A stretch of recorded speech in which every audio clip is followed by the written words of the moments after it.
Hello everybody, Mind's Eye Visual Guitar here, and we want to do a lesson today.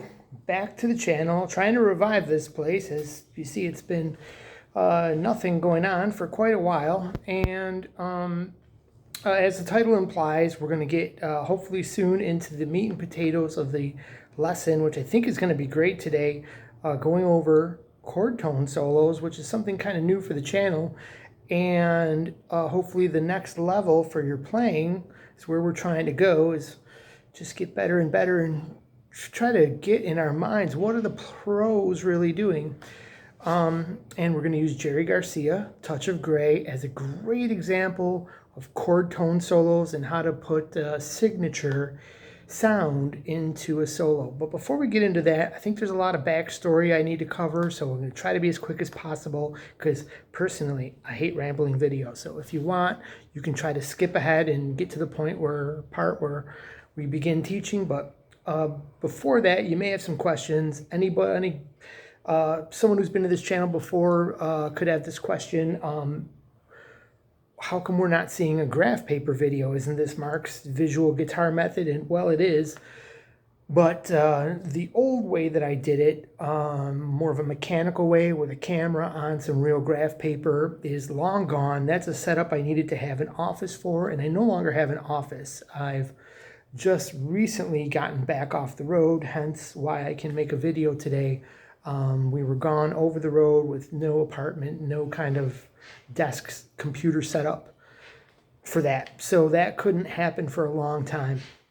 Now the second thing is there's a computerized way you may have seen on my last two lessons. I was pretty excited about this new way using OBS Studio and some reformatted Excel files to create a more graphic, more computerized look to and cleaner look to the program. However,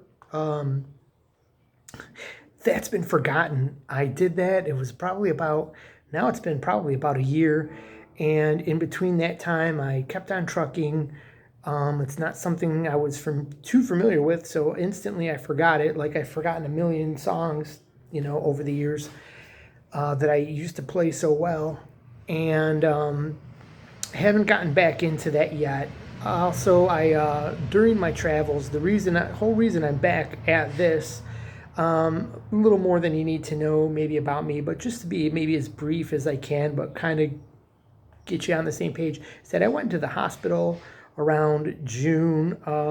The experience of trucking, or van expediting, but trucking, puts a toll on your body that's great for a younger person and really kicked my butt as this old fart guy. So I ended up with very overweight, high blood pressure, nearly dead in the hospital, and now I have a heart condition that I either have had my whole life or picked up on the job. I don't know, but I'm in a recovery mode, and so that kind of lends me more back to having a real place to stay, my parents' house in Florida. And I'm not embarrassed to say that, I guess, but while we kind of reconfigure our life here and find a new path. So that's where we are, and why this isn't the standard mind's eye visual guitar method style. I was very anxious to get back into a video to do something on this channel, so I just thought, you know what, turn on your phone, get your guitar plugged in, and get out here. And I'd been procrastinating for a couple of days, so I just finally got out here and got to getting this done. So here we are. And so today, if I talk about, and there's some scale ideas that I did want to have some kind of paperwork to show you, but we're just going to have to follow along like any old guitar lesson, guitar teacher type of thing. See what you can grab out of this lesson. Still think there'll be some things to learn, even if the scale shapes aren't as easy to see what I'm trying to convey.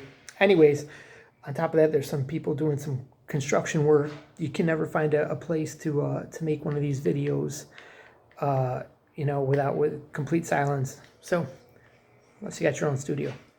That being said, here we go. Touch of Grey by the Grateful Dead, Jerry Garcia playing lead guitar, is an excellent, I think, chord tone solo to kind of get the idea, because you've heard about it, but hard to get it explained to, and especially if you don't have a real example to look for.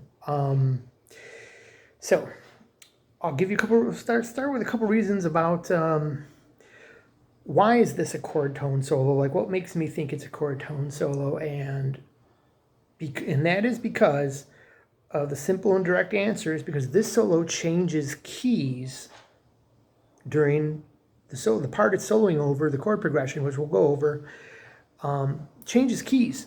So in that key change, to follow along, you would have to take your scale position and just move it. It's only the key change that it does is just a whole step away from the original key. It's not a big deal. They share 5 notes, so it's can all be contained within a. You could actually do this by building 2 shapes out of the same pentatonic scale, right? Pentatonic being, I think of pentatonics as like a shell. 5 notes out of 7, the other missing 2 notes are the gut notes that will create the full scale, major scale, or minor scale, whatever. That's all part of the do, re, mi, fa, sol, la, ti, do thing, right? Not part of harmonic minor or melodic minor, which are different systems. So we're talking about the major scale system here, and how we could do it if we were thinking the old school way and not thinking chord tones. And this is where people can play a solo like this, or attempt to do the solo, especially if you just were in a jam band and you didn't really want to learn the whole, it's just too much for your work for you to learn note for note Jerry Garcia, and you wanted to be like a riff or a jammer, and you thought, well, I know the scale, so I'll riff, Jerry riffed, and I'll probably sound like me, and Jerry will sound like Jerry, and maybe I'll sound a little like Jerry, because I'm riffing too. But it never ends up that way. You miss all these, you miss all these little things, these little Jerryisms, and then you think to yourself, well, how did he put those in there?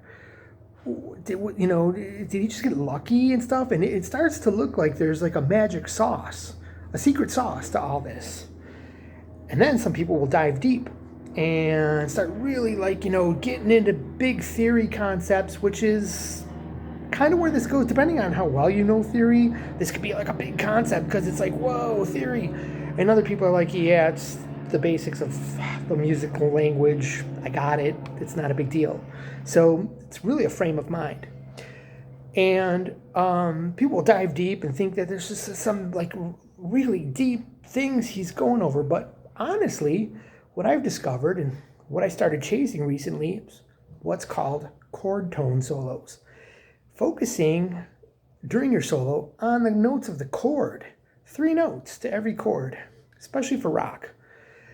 3 notes to every chord, and these chord tones fall into, or could you even say pulled out of, these scale shapes anyways. So it kind of comes down to you're still knowing this, you're still kind of approaching this from a scale, just like everyone else thinks scales, chords, scales, constantly. What scale over what chord?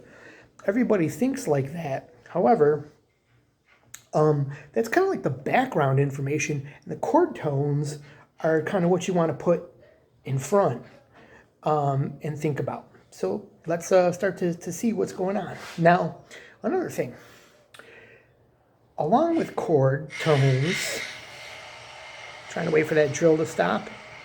I don't know how well you guys can hear that or hear me, but along with chord tones, there's a little more to it.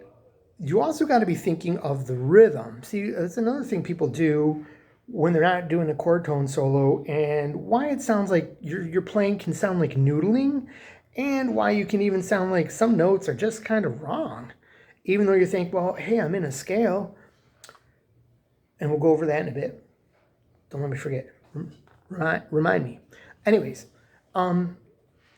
is that people forget, you kind of like can get lost. It's kind of like when you're walking and you got a lot on your mind and you just start focusing on one part of the sidewalk and you're missing the bigger picture. You're missing all the scenery around you. The rhythm. That's what I'm trying to get to the point of. Sometimes I go deep and I don't get to my point. So anyways, the rhythm is what you want to think about too. And where do the chords that you're playing over fall on the rhythm becomes important to think about. So you kind of can get an idea of, well, what are we doing with these chord tones? How many notes am I going to kind of be responsible, or not responsible, but kind of want to target to kind of spell out the chords. And that's what you're really doing is when chords go by real fast, if you want to really make a solo not sound like it's wandering, but sound like it's making a statement, you're really going to be following the chords and outlining. You've heard this in jazz. It's called outlining the chords. And it's so true. That's what the secret sauce is that makes people go, oh, hey, that's memorable. That's cool. You know, how did that solo just jazz all the time, you know, and sound like all these little cool parts? These good guitarists are focused on the chords and the rhythm and making that the focus of their solo, not just scales and scale shapes. I can't reinforce that enough in this video. And this is where I'm coming from. Previously, I've always been like, what scale shape over what chord? And when I learn my scales perfectly, I'm like, oh, I got it.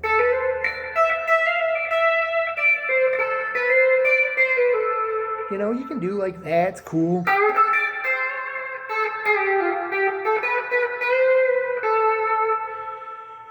Sounded good because I was playing in a shape, but at the same time, it sounds cool for a little while, then it's just noodling. And you also like, you know, you want to grab interest and kind of get things easy to put in people's minds. Chord tones do that. So let's get into the meat and potatoes. Let's get into the how and why. Let's get right into it. Now. We'll do it now. Just go. Stop. Just play. Okay, sorry. Trying to do a little voice script garage there. If you ever seen the Sparkulator guy, been watching a lot of that. I'm a car guy too. Fix a lot of cars. Well, fix my own cars. Never mind. Okay, so the chords to the song. There's more chords to the song than are in what the solo plays over. So we don't have to go over, I think it's the verse, the chorus, or something like that. I'm not kind of, you know, the terms are, I don't know. So the part where they're singing, we'll just get right into that. Yeah, here's the intro.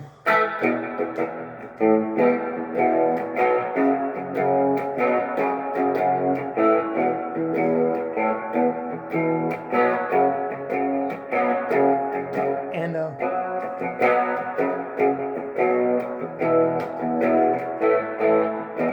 it'll be helpful if you go to one of these, if you don't know the song, if you totally don't know the song, I don't know why you're here. Hopefully you know Touch of Grey. Pretty common Grateful Dead song. If you don't, go get familiar with it. Go listen to it a couple times. Pretty basic song. You're going to get it. Then what you might want to do is also, because I can't do it in this video or it's going to go on for 10 hours, go watch one of those videos because there's plenty of them already out there that teach you how to play the solo. There's a handful of chords. It's involved. It's the Dead. It's how they made their money by making something more than pop tune, simpleton chord changes. There's a handful of chords, but then again, it's actually still pretty basic. So totally easy to learn. Go learn it. Come on back. Here you are. You're back. Now you know it. So where the lyrics are like, paint by numbers, morning sky. Oops. I always go to the B there. It's an F. So here's the chords. We're talking second fret here. I'm just going to use power chords to make this so basic and easy. You could use the major chords. I'll tell you when is there a minor chord here? We're not going to use a minor chord, I don't think. So don't worry about it. As a matter of fact, here's the 4 chords we're going to deal with on this whole solo. Is there another chord here? There isn't. So here we go. But there's a different treatment over one of the chords that are key to this solo. So it's a neat little trick we'll go over. We got a B to the chord right on top of it, which is F sharp major. So B, F sharp, and B. Then we do that kind of like we're like a bouncing from one to the other. Well, we bounce again from E to A major, but it's in kind of like reverse. It's the top chord, the E, to the A, the bottom chord. So the beginning is a bottom chord, B, bottom, F, F, and B. Then E, A, and E. Got it? And then kind of the next part we might know goes.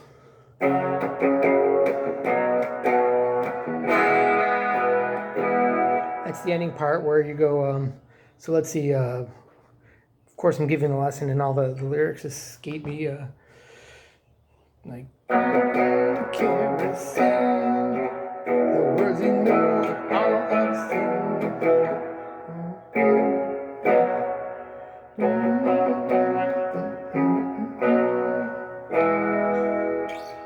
I messed that up. Anyways, B, F, B, E, A, E. Then we got F, F, F, E, it's alright. Okay, it's your main verse. Then we got the I will get by chorus thing, and that's using the same exact chords again. We're going, I will get by.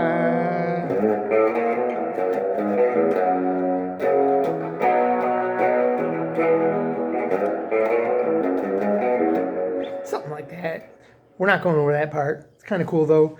You can learn it when you learn the songs. Like chromatic walking. Lots of chromatics in Jerry's mind. So kind of something that goes along with his style there. Anyways. I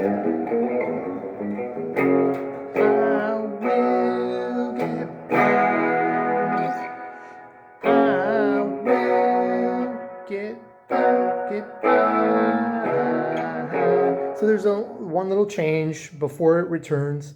That is using the same old chords, but in kind of like a new order. So we're on a B, we go A, E, F.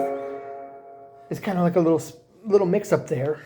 And that's the chords that we got to deal with. Now, what's something about this chord progression that would make it almost pertinent to do a chord tone solo? Here it is. This group of chords is in 2 different keys. 2 different keys. What's that you say? 2 keys. Ha ha ha. 1 key. 2. Oh, sorry. Anyways, I think a count is over there or something like that. So we've got 2 different keys happening. How do I know that? How did I come across that? I'll tell you. Let's go over like how I came across it. I mean, basically, I studied my basic theory that you can find all over this channel on how to think about chord scales. So what I came up with was this. It's in my mind. Is this exact? It may not be. And other people are wired to sometimes explain things a little differently, even though they're the same, but they'll sound different, or they're actually thinking about it in a little different way, or they've got a little bit more information. Hey, that's fine. It's totally fine. You really just need a basic idea about this stuff to get going with it. Because, I mean, think about this. A lot of people are going to tell you, oh, that's Grateful Dead, dude. They were just stoners, dude. They just listened by ear, man. They didn't know all this stuff. Yeah, probably not. This stuff really isn't that hard to know for any dedicated musician is going to know this stuff like the back of their hand. Is once you get it, you look back and you say, oh, that really wasn't hard. It was just no one could really explain it to me. So anyways, this is something they were probably thinking about, and it doesn't take, my ultimate point is it doesn't take like that deep of a theoretical explanation to get it. here's the theory. When we go, let's just go over the chords that we need. We got B, F sharp, and then we got E major and A major. Now, if you consider that B and that F, first of all, it starts on B major. So right off the bat, if you want to start guessing at what this makes this song tick, you probably, the B is the 1, right? Usually a song starts on its 1. So if B is the 1, then we're probably in B major. And does it make sense with the other chords? Well, if we got an F, what's always on top of a 1? A 5 is always on top of the 1. Let's take this up to make it simple for the people that are having a little harder time following along, that are learning everything in the key of C, because C is simple. We go up, because it has no sharps or flats for the beginners. We go up one step, and we would have... Now you say, oh, yeah, Mark, that's the 1, C. The G is the 5. And so if he goes down a whole step, that's a 4. But then we've got a problem. We're playing the 1 above the 4. That ain't in the key. So now we're thinking, well, how does that fit in? I guess he's got a borrowed chord there, but gee, how does that borrowed chord end up sounding so good? Well, what I think is happening is inside our brains. Our brains quickly sort out what's going on. They sort out the beat really quick. Your brain starts going, okay, this is the pulse I expect to find the chords on, and the notes and the melody and all that stuff, and it sorts out what it hears. So while this is the 1, the F sharp is the 5, this E major that works with it can be heard as the 4. And it's okay if your mind perceives that as the 4. But the A is not in the... That should be a diminished chord on the B flat. That should be... So that chord should be...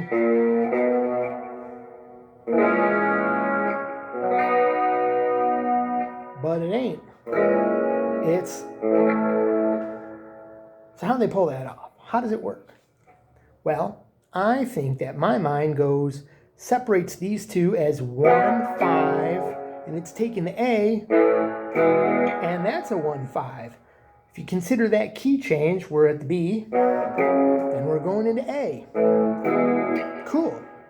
It's not a hard key change. Very easy to grab other chords from, because those a whole step apart, and keys that are a whole step apart in any direction from finding C and I go up to D, the next whole step up, I'm sharing 5 notes with the D scale and the C scale.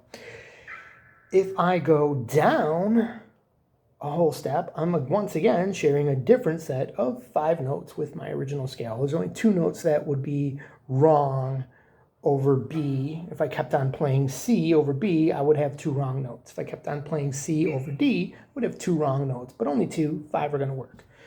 So that's kind of why they're easily borrowable. There's also, if you just incidental information here, many songs use key changes over the 5th from, like, say, C to G or C to F, because those at the 4th and the 5th interval share 6 notes. Wow. So it's real common there. But the Dead here, for extra taste and flair and coolness, went to the whole step away to share 5 notes. Cool. Doesn't really matter. But what that means to us in the big picture, like I said, like, it's not really that big a deal until you try to solo over it. You would want to at least know, if you're going to solo over it and just noodle, that you do have to move your scale during the A and the E parts down a whole step. So if our scale actually is, let's see, we want the B major scale. Well, you should know this from my channel now. All we need to do to find the B is to put our square that we've talked about in all our how to find scales and know shapes videos, that the B's here. That's our half step, B, C, E, F. But we're a half step down from there, so we're at B flat, B, or I guess we would call that A sharp, B, and yeah, A sharp, B, and F sharp, E. No, I didn't say that right. What comes before E? Let's see. A, B, C, D, D sharp. Okay. Yeah, sometimes you're not on that page. Anyways, so we're talking 12th fret here. Put your square there.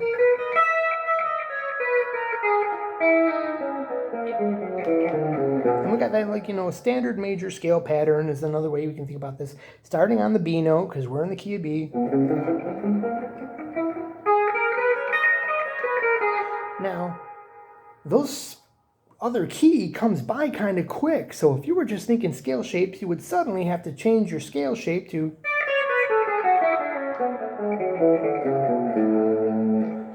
a trick that there is, but that's not what Jerry's using in this solo. A trick you could use is to just concentrate on the outside. Remember I said they share 5 notes, 5 pentatonic. So we could consider a pentatonic scale, once again, starting with the highest note on the bottom string on the 12th fret. So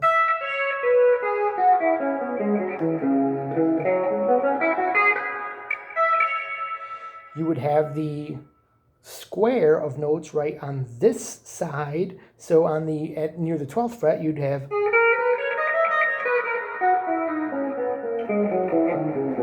B major.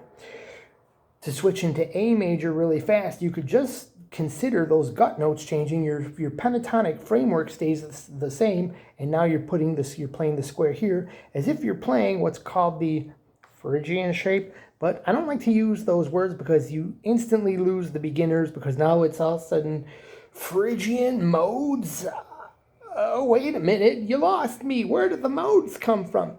And that has nothing to do with modes. There's also a way that makes sense to name scales using the modal names, but because they start on a certain degree of the scale.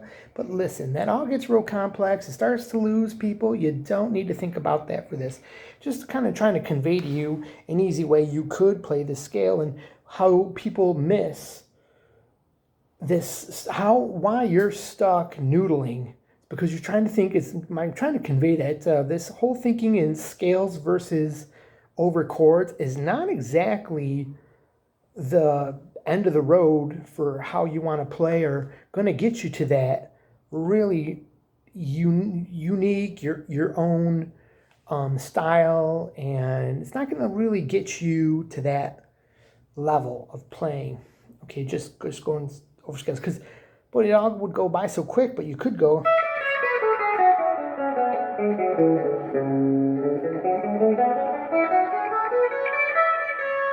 playing that, then to playing this.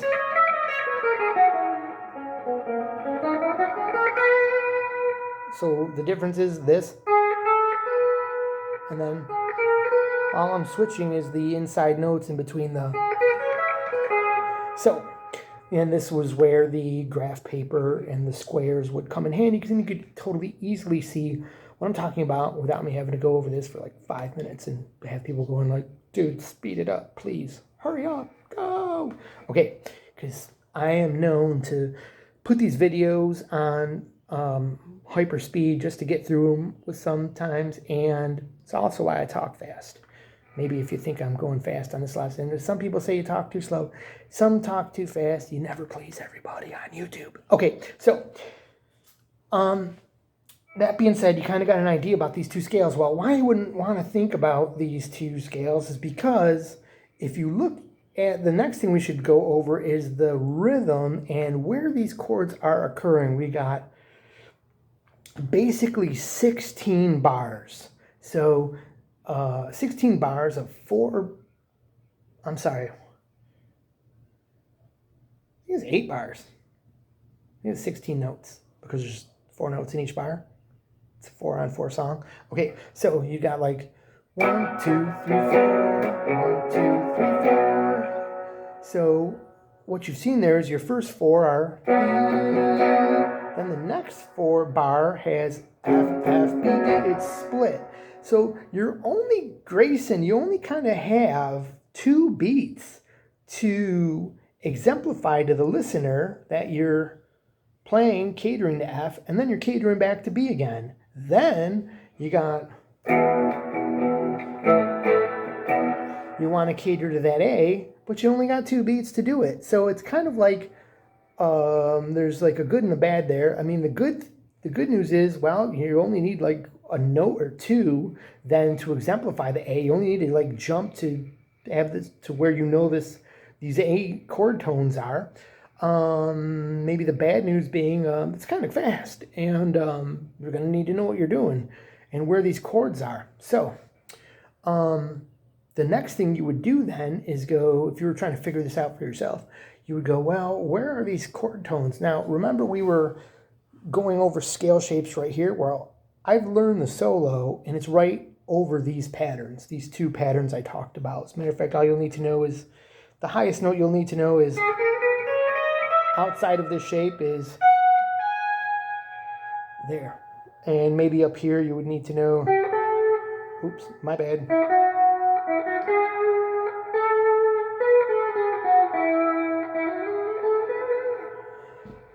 And not even really that. Chord tones. So the next question is, okay, well, are there chord tones in this scale? Newsflash. These chord tones that you need are in every single shape. They're just in a different place. You have to figure it out.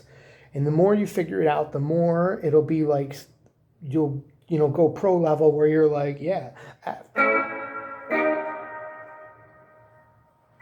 You just, no, I didn't think about what I was doing there. So, but anyways, so where are these chord tones inside the scale that we need getting to the point? So we need an F and a B, an A and an E. Now, think about this. Some of these things, I'm telling you these things because these things, popped out to me, and I'm like, oh, I didn't even think think about that. That's so easy, right? What I didn't realize, I'm thinking like, oh man, I'm gonna have to learn like a shape here, here, here, here, here. It's not that hard. Check this out. If up here the notes are on top of each other, and then a half step down, also up and down, it's the same thing here. Just where are the chord tones? Well, here they are. Let's think, where would an F be in this scale? Well, I'll start by knowing where my E note is on my, because so many songs are, oh man, that cool song, right? Well, if I know E's there, I know F is there. Now look at where my hand is here. It's on the F, but I need F sharp, so we'll go up one more. So I'm going to think about this. I need a 1, 3, 5, and F. So what we have is the 5 of F, we have the 1, and we have the 3.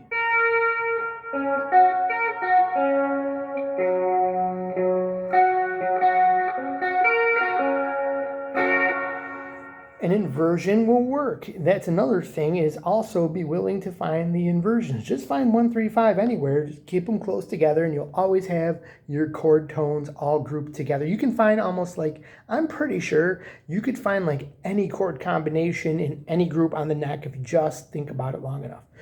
Another way to do this is where note names come in, and I've never been strong on note names. I just kind of know the patterns, but you could also think F, F, A, C, because how do chords work? F, skip the G, go to A is your next one, skip the B, and go to C. Okay, F, A, C is F, F, A, C.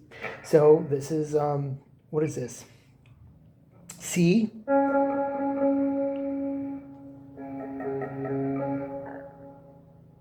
F, A, C sharp. Don't tell anybody. I just made a mistake. So F, A, C, because I always forget it's F sharp, C sharp, and A sharp, B flat, whatever. You can think of it, you know, find your chord tones that way, just do the arpeggio. So we want that F sharp, we want a C sharp here, we want a F sharp here, and we want our B flat here. Okay, where's our next one? We need the, we went over that F. How about that B? The D shape, which is D from this chord. You know, your regular old open D, slide it all the way up to the 11th fret. So this fret's on the 12th, the other two are on the 11, okay? Oh, okay. So where's our next chords? It's the same exact pattern, just down a whole step. So right off the bat, right there, you got like 90% of the notes Jerry used in this solo, and the other ones came from the scale shape. So what you want to know is how these fit.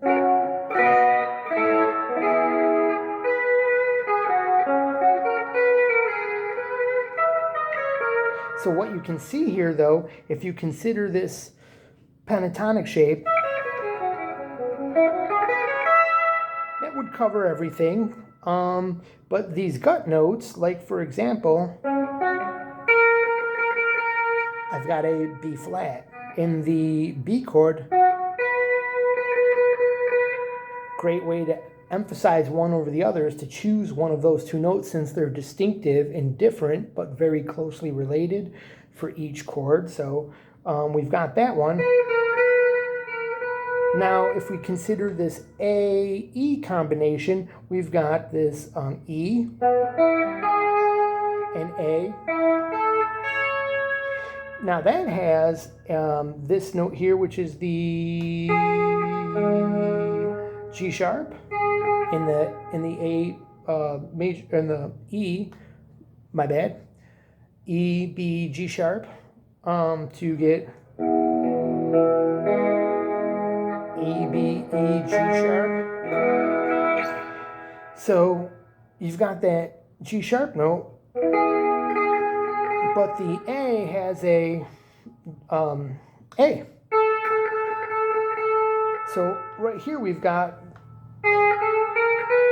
that's chromatic, which is cool, but chromatic covers, there's no scale with chromatic notes. So we must be having to deal with two different shapes here. So like for example, if that A note came along and I was just playing one scale shape because it worked over the B and the F and the E,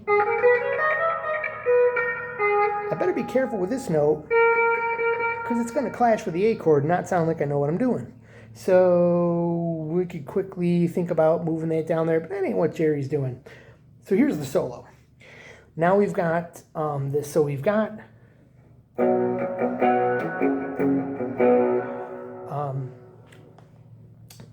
this is where he starts the solo. So he goes, play it one more time. So what was that? If you analyze what he just did, this little shape right here seems like something we didn't just go over, but it is.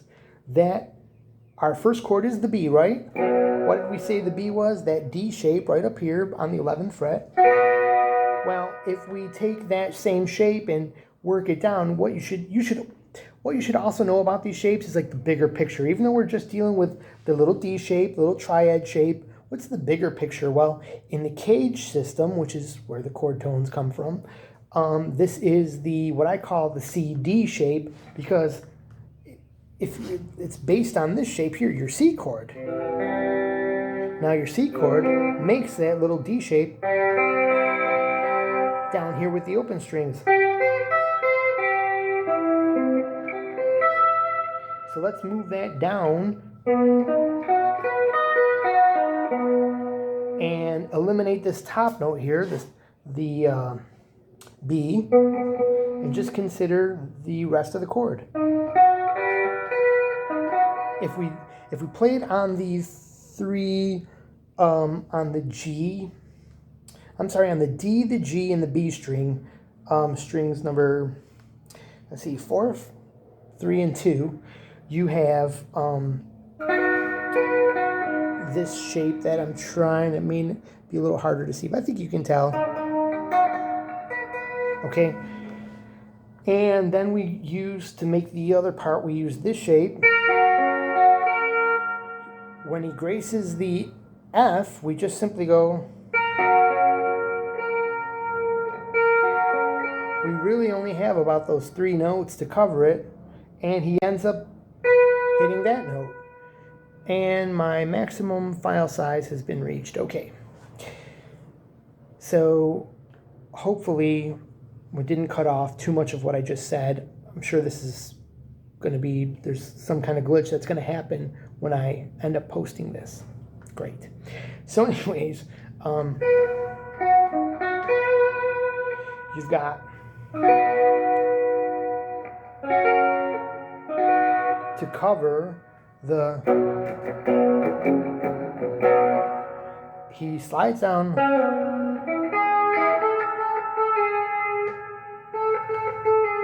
all he does to give you an outline of that A chord is play 1 note from this. So it's not like you have to know the shape and to play the chord tones, like use every one and then go back to another one. Just pick whatever you have beats for. So you have, so now we're going back. Now we need F, B, E, it's all right. So we need to cover that. We slide up, he slides up to, or something like this solo. I've learned relatively close. 1 or 2 notes might not be like, might need a little tweaking if you follow me note for note and learn it this way. Hopefully you've learned the solo already and you're just trying to know, like, well, instead of just mechanically knowing it, what made it tick and how does Jerry get the Jerryisms in there? Let's find out. So we go. What we're doing there, he's walking from this F chord that we just were.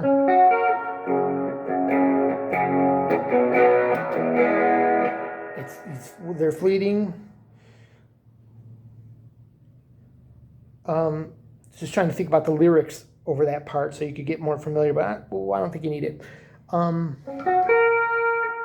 He goes, he uses those 2 notes, which are part of that F shape. Then he goes, he walks up to the B note. He uses this note as the next note. The B, right, uses a step from the scale. Now this is where your overlying scale pattern would come in handy, so you know where to walk to get to the next tone that he lands on. This is the 3rd of the B chord. There's a B dyad, a root and a 3rd, major 3rd.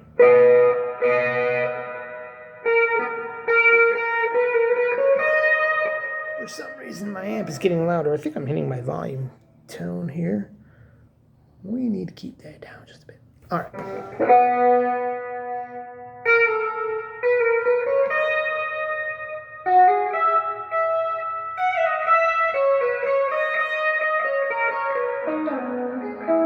All right, getting way ahead, right? But you hopefully are getting familiar with where we are in the solo if you know it. So we stepped up to that B, we graced 2 notes, and we ended up on the 3rd. Great note to outline a chord, the 3rd. You always hear about it. Choose the 3rd. Something I've seen is kind of like, it's really great to enter in to these chord tones on the 5th, enter on the 3rd. If you've only got like 1 note you're going to exemplify it with, use the root, which going back to where we were when we went. He only had a couple seconds to go A, back to E. So he used, that's the root. So here we went. Okay.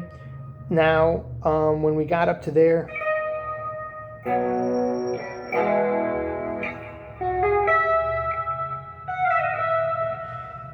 we've got some time on the E because that part of the progression goes real quick on the B, and then I think we've got 8 beats on the F. Na, na, na, na, na, na. So how he used to accomplish that. Now, go over one other thing. This E this part of the chord progression utilizes that E without the A, and it's got an extended measure on the E. So we kind of here don't want to be down here doing our E to A thing because we don't need the A, but we do need to spend some time on the E, and we want to stay outlining the E. And since we've got some time, guess what great thing you could do with this time if you were Jerry Garcia? You could put your Jerry signature in this spot. Oh, maybe that's where Jerry gets these kind of things. What's Jerry's signature thing? It's that kind of chromatic slide thing, kind of out of a jazz playbook. But when you say jazz, people start getting upset because they don't know how much jazz you really mean, and it's questionable. Is that really jazz? Did it come from jazz? How can you prove that it's jazz? That ain't how jazz works. And it's not. Jazz is way, like I'm looking like down the road. Today's like 12 miles of visibility, and I can just barely see Jazz Mountain. Okay, not really. But you got this chromatic pass, and chromaticism is used a lot more in jazz than it is in rock. So, but unless you're Jerry Garcia, because he found out how to use it in a lot of his solos and turn it into his Jerry signature move. Who does that, right? Everyone's bending.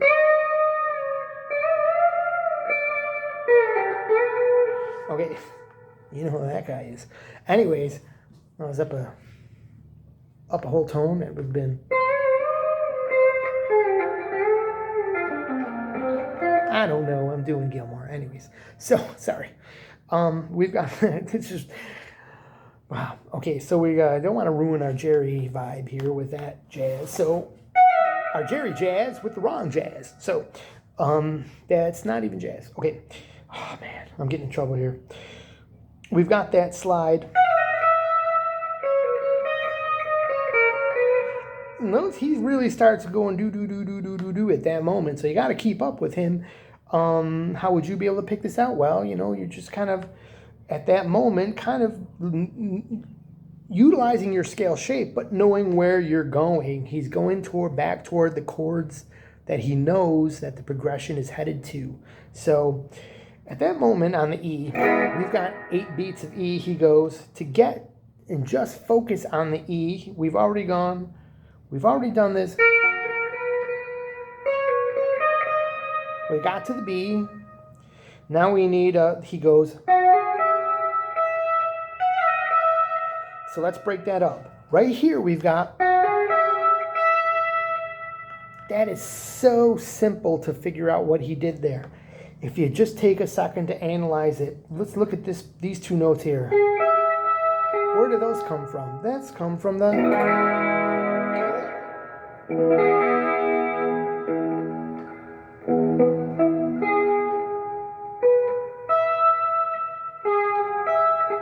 He's using 2 chords straight out of the E chord shape. Can you guess which tones he's using? If you guessed the third, that he slid into the third from the second note of the scale into the major third, and then he hit this note. What note's that? We're playing over E. He hit an E. What do you know? To exemplify his chord, he went major third, root. I know where I'm going. Make sense? So he goes, but doesn't want to hang out there and be like, hi, dudes, I know my scale, so here's this cool. Nope, you don't got time for that being a cool guy. You got to just do that and do something else. So immediately he goes, but he's got some time, so he's like, hey, I'll throw a Jerryism right here, and everyone will know I'm Jerry Garcia and not Jerry Joe playing this at the Jam High School Rock Party. So he goes,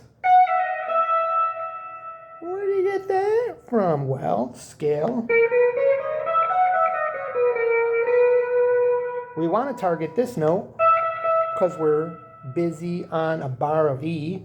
We're at the E bar. We need an E drink at the E bar. So he goes from the second, he goes a whole step up from that E. Is in the scale, that's the second, the 2 of E. And makes 2 is always a great step. And 2 is also, you've always hear about this, oh, it's real pretty to play a 9 if you're, you're jamming, and you're over a chord. That 9 is just a great, well, the 2 is the 9, because after 8, there's no more numbers. 8's the octave, 1, 2, 3, 4, 5, 6, 7, do, re, mi, fa, sol, la, ti, do. Do is the 8. And so you're on the 9, 2, 9, whatever. So, well, we want to get back to that E, so we go, but that's kind of plain, and we still got more beats to go, so why don't we go kind of fall away a little bit, go a little too far, because that also takes a listener's ear and goes, you know what people love? People love mistakes. Think about a roadside accident. This is what I always think about all the time. Think about a roadside accident when you're frustrated because everyone's got to go slow and 99% of people got to take a look like, what happened? Before they speed away at 400 miles an hour, resuming the highway speed. Frustratingly. Everyone loves to see everybody in a lesser condition than them. It's a human kind of nature thing. And we won't go deep on that because that's a deep one. But when you do that to the listener, that peaks an ear up like, ooh, mistake. They're going to fall away from their chord tone. This isn't a pro like I thought. But he goes, fall away there. No, I'm not like swinging by you're on a rope and you're swinging, somewhere to, never mind. That's a dumb analogy. It's just whatever. But you land where you wanted to land on the E. Then he goes, because after that E,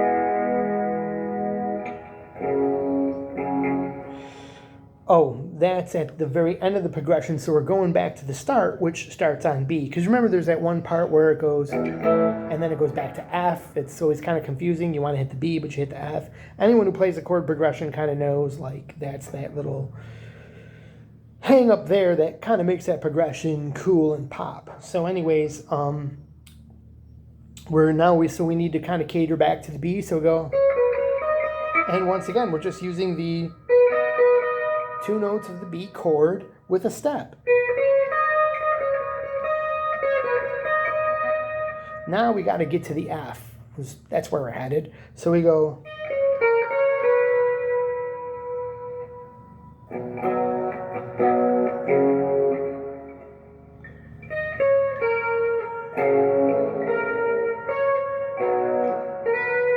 see how that works?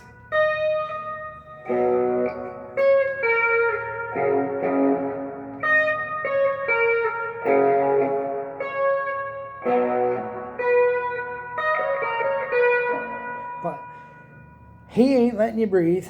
He's showing you he's the master. So he graces the F, back to the B, just like the chord progression goes.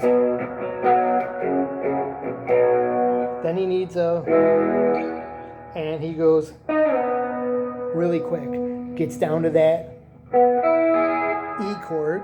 He slides into it by going, now let's hear this note. What note is that?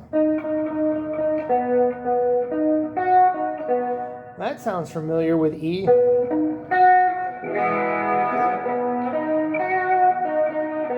Look, what you need to know is simple. You could just realize that for yourself. You just know your interval.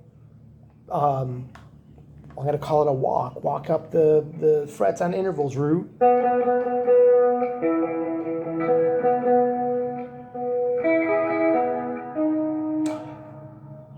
Okay.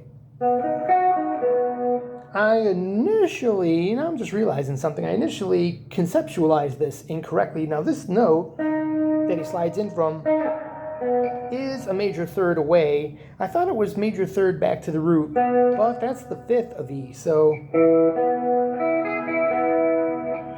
5, 6, and okay. So he slides in from the flat 7th to the 5th. Doable, and doesn't make as much sense to me as if he had hit the 3rd like I originally thought. But you know, sometimes you can think like that and still get what's going on, and realize later that you are slightly off kilter. So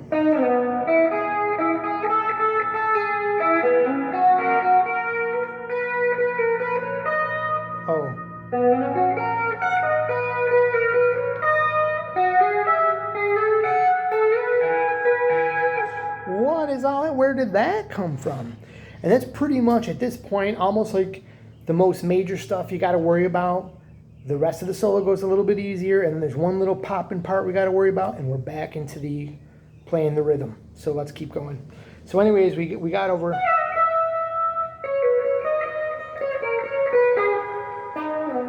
And we slid down, and we're going to play that E, and he does the same thing again because, well, I guess economy. He goes, cool. It sounds like, it's the same thing again, and it just sounds good over those chords, so why not just do it again? And once again, we're going back to the F, so all we need is that same slide up that we did right in the beginning. But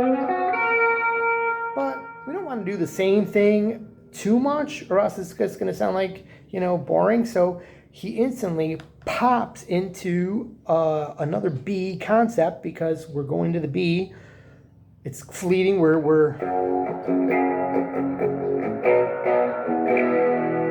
going to that quick B, 8 beats of E. So we need something quick. So when he goes, well, what's that? You can think of that as coming from the scale. And you could also think of that as something you should really know. It's a B arpeggio. 1, 3, 5. Basic. So he goes, so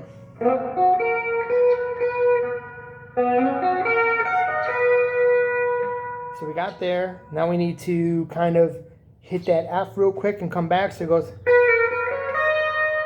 that another move that he's been doing during the solo, and it's stepwise motion. It's got a little bit of that Jerry kind of chromaticism, but it's not really because it's using chord tones, but he's using a half step because half steps are always pretty.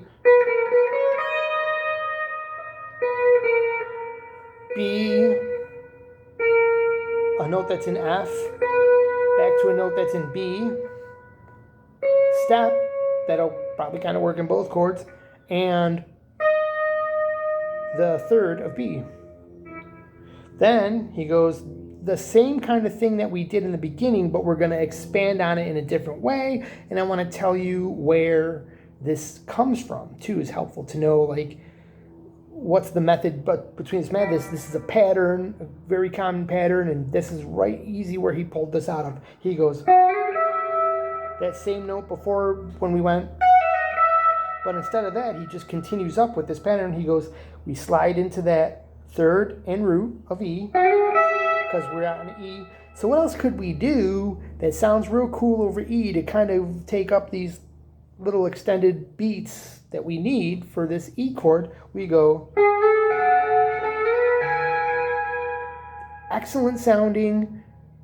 Where did it come from? How would you figure, where would you pull that from? Well, that's a very, very common harmonization you learn. I believe it's called harmonizing in sixths, because this note, these are, it's a 6 away. So it would be like playing, if we were in B,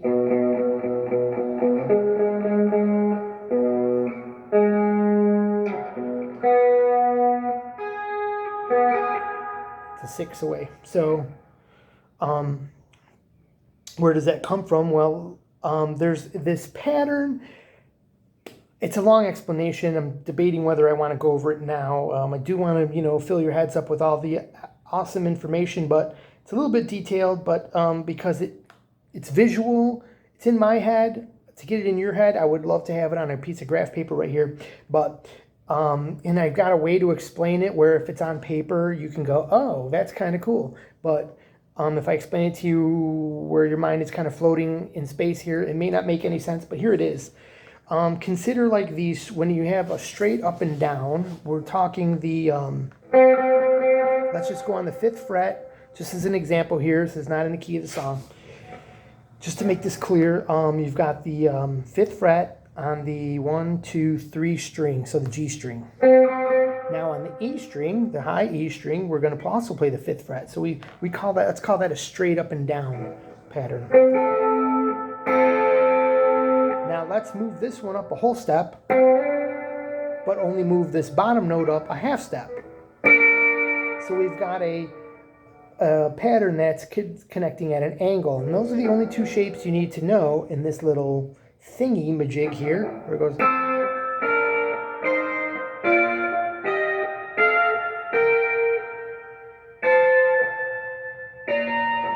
Whoa, I see, that makes musical sense. So there must be some kind of thingy thing there. And you can just view it as a pattern, right? Without having to know all the deep theory about it. And the pattern, how to conceptualize the pattern and get it easily, this is how I easily memorized it. I kind of thought like, hey, these up and down ones that we just went over are like the way that it goes up and down, angle, up and down. So you've made like a little cage around one of those angled notes. Now we go up a whole step and we have another cage wall here, and we have 2 angled ones back to back, and then another cage wall. And then if we go to the next caged wall, we're back where we started at the first caged wall. You've gone 12 frets. You're now just, that's all there is, and it repeats. So one caged shape, another cage shape, not to be confused with caged, C-A-G-E-D, the way to find the chord tones. I'm just visualizing this as like a cage at the zoo, and these little angles are the animals that are sitting inside. Kind of like when a cat kind of animal sits down, it's kind of like at an angle. I don't know if you can picture that like I do, but if you have a cage with 1 animal in it, and you have a cage with 2 animals in it, and the cage with 1 animal,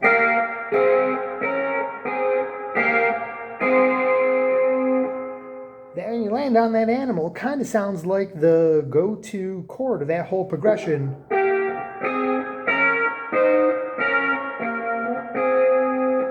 Oh, yeah. I call that the lion, because you would only have like, maybe lions are so powerful, you only have 1 in its cage. Now when you go up to the next cage, those are the tigers. You have 2 tigers in a cage. Common at a zoo to see 2 tigers, I think. I mean, you see 2 lions too, but that's the way I kind of memorized it quick.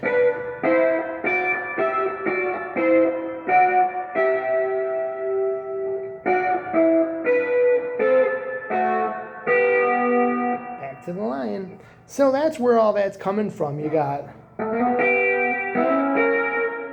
sorry, one more time. So I've, say that's the lion, cage wall, cage wall. I might just choose to play that. I might play the whole thing in a progression. Is there a song that played the whole thing in a progression? Rush, Rush. We all love Rush. And it would be, what was it? It's like on the 2nd album, or maybe it was it's on Fly By Night, I think, that.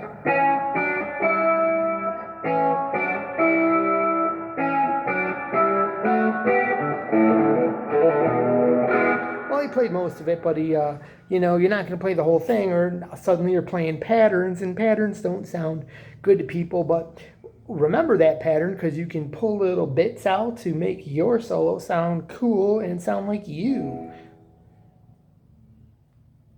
Trying to get them Vice Grip Garage accurate point sticks working. Okay, so Those are the sparkulator notes. Okay, I'm sorry, Vice Grip Garage. You don't want me stealing your trademarks and wearing everything out, you know. So I'll do the Bad Johnny concept from Jimmy Making It Work. You know, car guy channels. I don't know. You probably don't watch all those. So.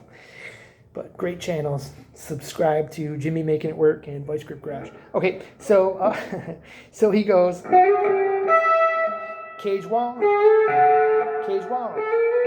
and that's where that came from. And he gobbles up the E beats with E chord tones. Works awesome.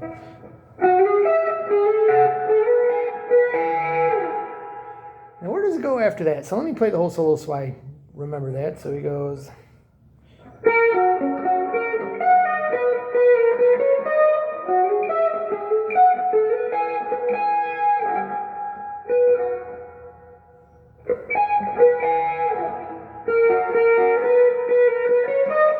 Got it. Okay, so after that, after we go through our E, the progression is reversing or starting all over. We've reached the end of the progression. Once again, B, F, B, E, A, E, then F, B, E. That single E that lasts a couple of bars that we need to do all that cage stuff with. So now we're back. Where are we? We're at the B again. So, but at that point, I will get by. Okay, actually, because we've done 2 revolutions of that already, I believe this is the part where we're at I will get by, where the progression changes subtly, still using the same notes, but it's I will get by.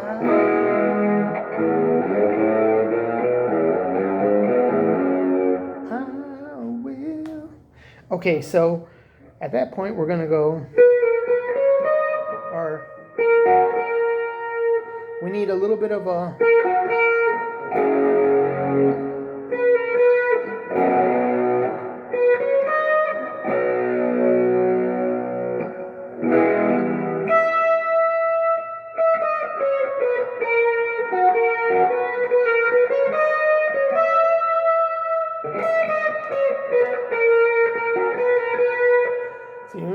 if you're familiar with the solo, you're like, oh yeah, that part. Well, that part is where he's going F chord, B chord, B, just kind of drag across the strings muted, and nail that E. It's a little fancy way to grab that E note. And so simple, because that part is a little bit more basic. It's a chorus, and so he changes it up from a flurry of notes to just simple stuff. So then we need to go, we're going to start all over again, so we need to walk back. So what great choice could you do? Walk back down to where you need to go.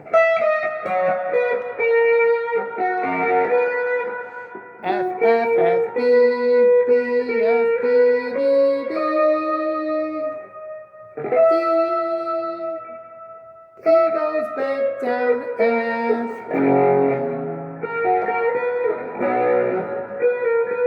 We'll get by.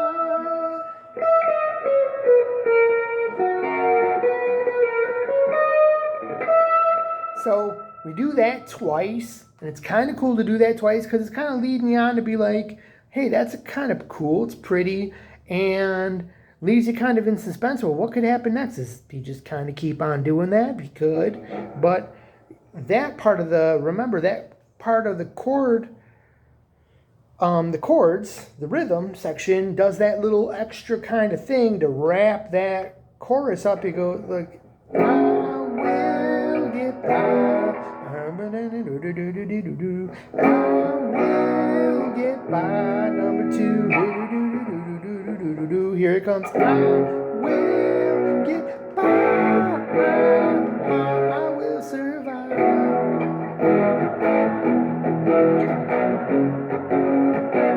Right back to the intro of the song.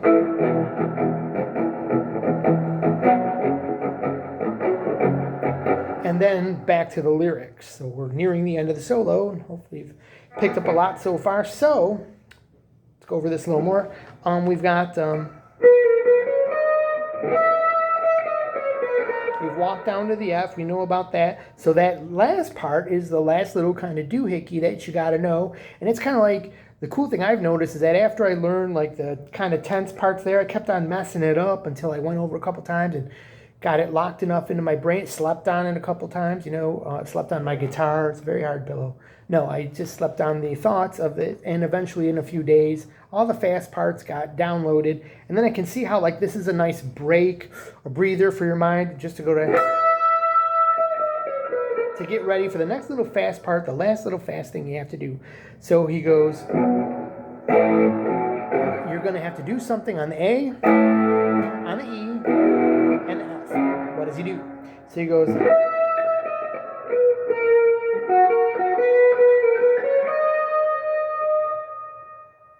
now we don't go to the E right there because by then we are not going to the E, we're going to that chord is going, we're going to the A. So we need an A arpeggio. So I've seen somebody teach it down here, down here, down here. This is what I like to play because for me, this is easy. And it comes right out of the scale shape, but we're arpeggiating an A. We goes. So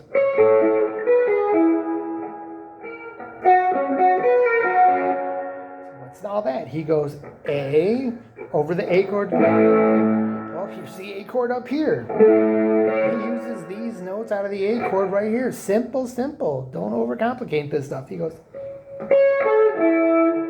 Then he goes. Where did that come from? That's an E major triad, and it's right next to the A. A major, E major. It's this little angular thing here that's really, really, really simple and easy to play.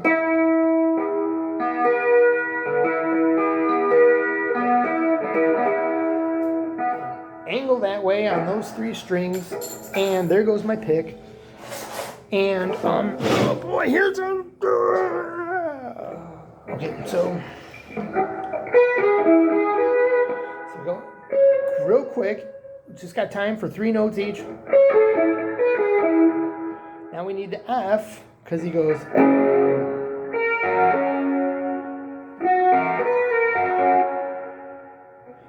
We jump kind of to a little B note there because we go.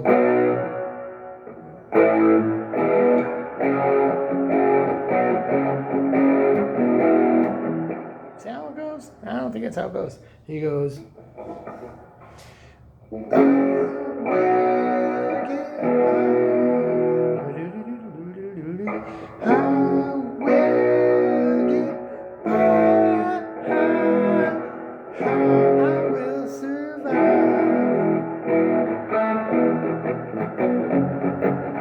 Okay, so he doesn't really go to the B note, but he puts this little, that's kind of just a little neat way to get another little arpeggiation. That's kind of, you can consider that like a scale tone for the F chord that he's just over, even though he kind of graces that B, whatever, you know? So he's in the F. Now we got that beginning of the song. Well, we've already seen what he does over the EA part, even if it's the reverse. It's still the same E to A, so the beginning, or no.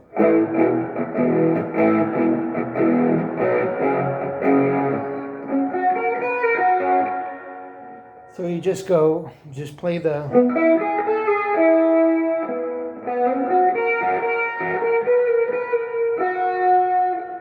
Whatever at the end, because you're at the end and you can just kind of, you know, wing it by doing the A or the, what is this, the E? Kind of E, let's call that like the EA thing, right? So you got a E triad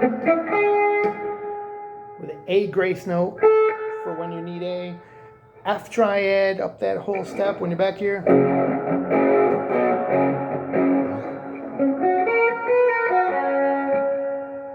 And you're done with a chord tone solo that you just learned, like, oh. So that's how you approach a solo, just thinking more about chord tones and with the scale as like a background when you needed idea. Make sense? So that's how you could approach a chord tone solo, Jerry style, and find areas to put the Jerryisms in.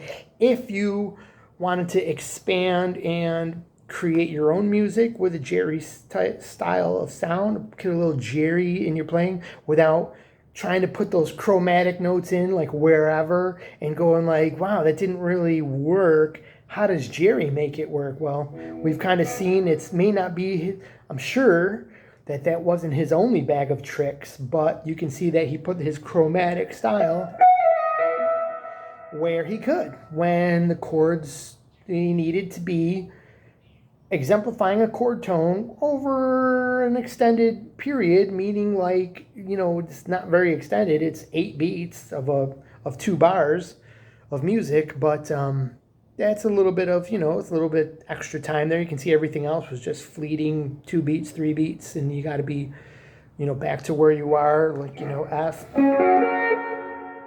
quick B, back to F. That's all you need to do.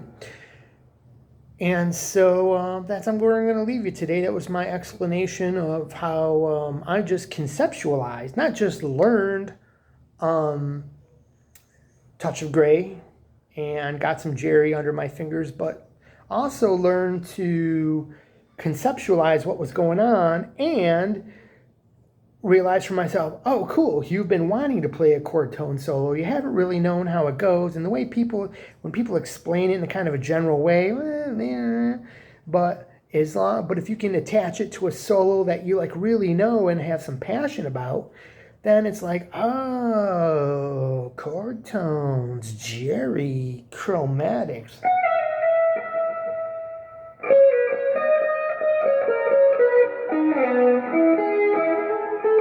And I'm kind of slow on that part. You can kind of tell if that thing was jamming right now, you might see me kind of like, whoa, trying to rush. Because that song is still got a tempo to it, So, they're good pro musicians aren't sitting there, I need time to think about this next note, dude. I'm going to be playing some chord tones here, and this chord is kind of... No, it doesn't work like that. You got to be a Jerry. You got to be a... Gilmore did a chord tone solo with Comfortably Numb. I would think like... a lot of solos, then they're borderline too. A lot of the ideas are coming from chord tones, and then they're kind of scalar. But if you think that Eric Johnson guy don't know about chord tones, he should be mistaken.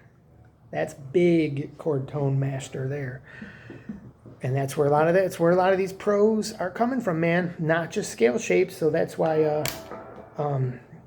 now like why chord scale relationships are like cool, but they're not like the top level of playing. Thank you for watching. Like and subscribe if you want to see more. If you want to like and subscribe, if you're like suggesting or leave a comment. Especially you should leave a comment if you're like, dude, this was cool. Get to making more videos. We want to see this channel go someplace because we think you can teach us something.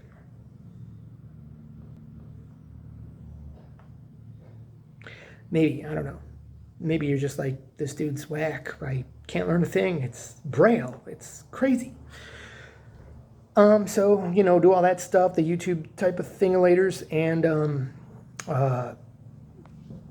so like, subscribe, and we'll see you soon. It's always hard saying goodbye in these videos because you're not really talking to anyone, and I'll see you later. Have a good day.